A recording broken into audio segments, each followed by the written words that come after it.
was never really one for school. I couldn't see the point in learning about stuff that was never going to come in useful. I mean, trigonometry, Roman history, Shakespeare. When are you ever going to need to know about stuff like that? You never know, Thomas, my teacher used to say. But I knew. I knew all along I wouldn't need it. You weren't going to catch me working 9 to 5 in an office for 50 years. Not me. You see, my profession requires much more skill, more planning, more instinct. Now I know this place has no alarm, and the bloke who lives here leaves for work at 8:15 every morning. This is my window.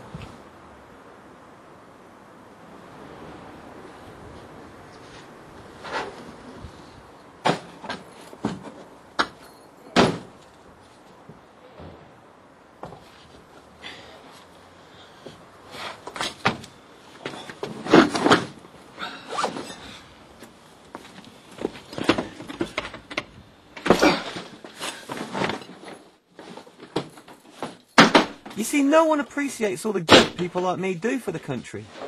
They only see the downside. They don't stop to consider all the jobs we provide for police and other security staff, or the market we create for burglar alarms, creating yet more job opportunities. We do all that with one drawback. A few people have to make a claim on their insurance companies to get back all the rubbish which they didn't need anyway. You see, the key to success in my profession is knowing your target. Planning is essential. The so-called opportunist thieves know nothing about this, and they're always the ones who get caught. Gives the rest of us a bad name.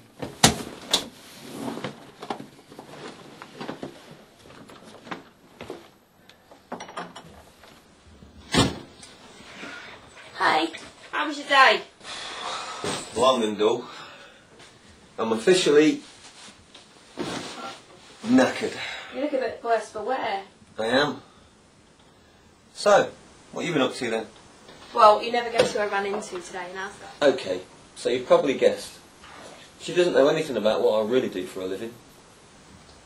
The truth is, she's a bit righteous and upstanding, and she'd never understand if I told her. So all I did was tell her a little white lie, that's all. I told her I work for an insurance firm in London. Well, it's not a complete lie after all. I do have something to do with insurance. It's harmless, really. And what they don't know don't hurt them, you know?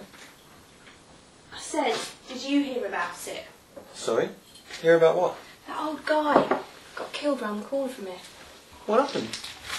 Well, apparently the youths broke in. There was a bit of a scuffle. Fell down the stairs and broke his neck. Where did you hear about this? In the papers.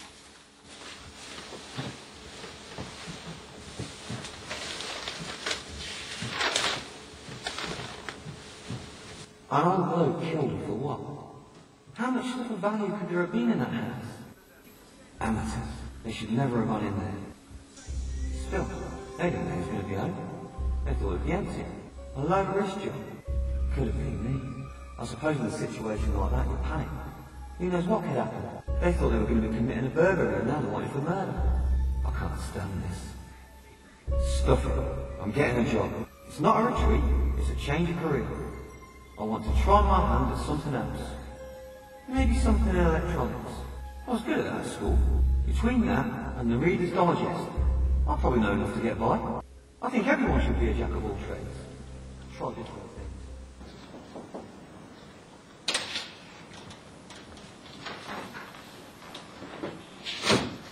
Well, good morning.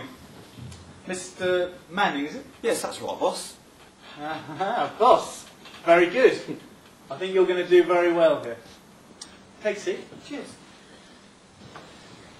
Okay, right. So, tell me, how much experience have you had as an electrician? Well, for the last 11 years, I've worked for my father's company, Manning and Son Limited. Oh, really? Manning and Is that Son. original? Yes. Yes, it is actually. Do you like it? I do. Anyway, Experience is the best qualification you can have for any job. It's all very well these young guns coming in with all these qualifications. But what do they really know about life? Nothing. You and me, we're men of the world. We've seen it and done it. Yes. Yes, of course.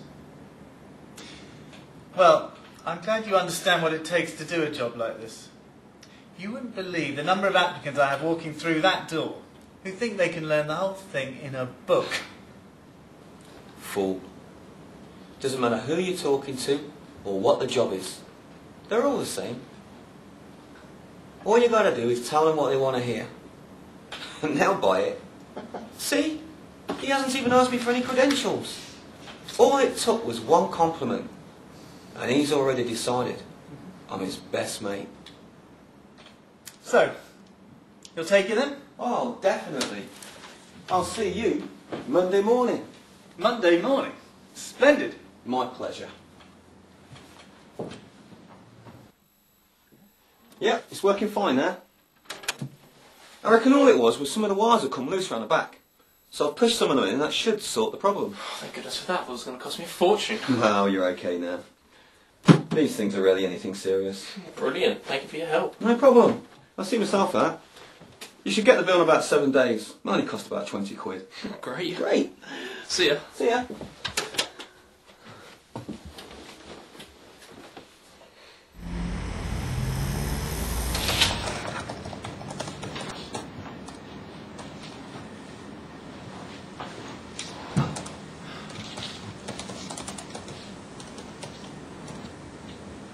Ah, Tom. Good to see you. How's the family? Girlfriend, sir. And she's fine. Glad to hear it. Tom, have you any idea how long this company's been in business? No, sir, I don't. 43 years. Would you believe it? Started by my father, and now mine.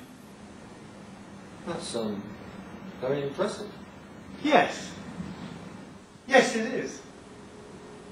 And do you know how we've managed to stay in business for this long? Good customer service. Now, every now and again, a customer might need persuading that they need certain parts for their electrical appliances. After all, we've got to make every call out worth our while, or we're going to start losing profits. Do you understand what I'm saying, Tom? I think so. Good. Because I'm setting a minimum fee per customer of £100. I don't care if you're only in there for 5 minutes.